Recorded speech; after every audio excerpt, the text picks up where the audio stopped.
Kita mo guys. Yun.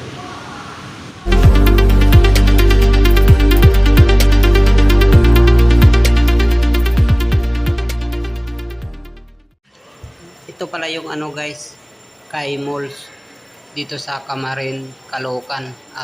Galing po ako sa third floor guys kasi kukuha po ako ng sticker para sa truck delivery. Sabi wala na daw yung sticker, tinanggal na daw, kaya pwede na yung mga truck mga biyahe sa North Caloocan tsaka South Caloocan. Dati kailangan po ng sticker. Ngayon guys, pababa na po.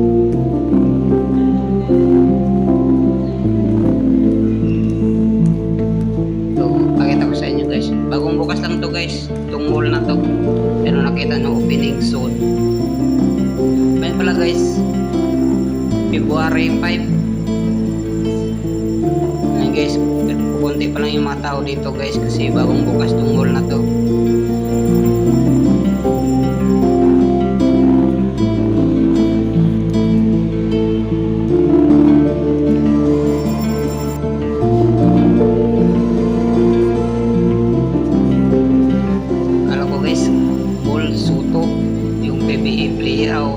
Player Kai Mall pala, SM to guys, bagong bukas.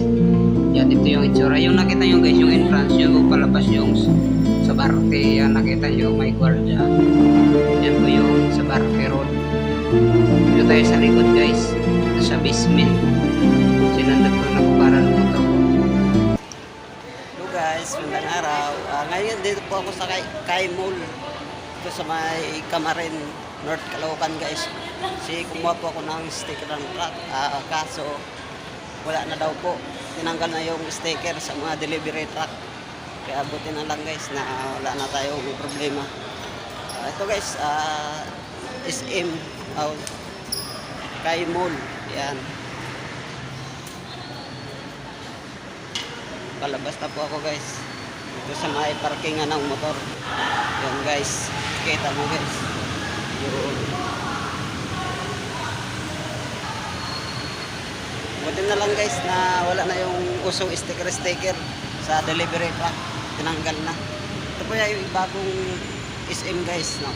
Kai Mall dito sa Camarin, North Caloocan. Yan guys, may deliver pa po ako guys. Yan, nakita nyo, may dalawang items dito po na deliver po natin guys. So okay guys, muli maraming salamat guys sa iyong panonood.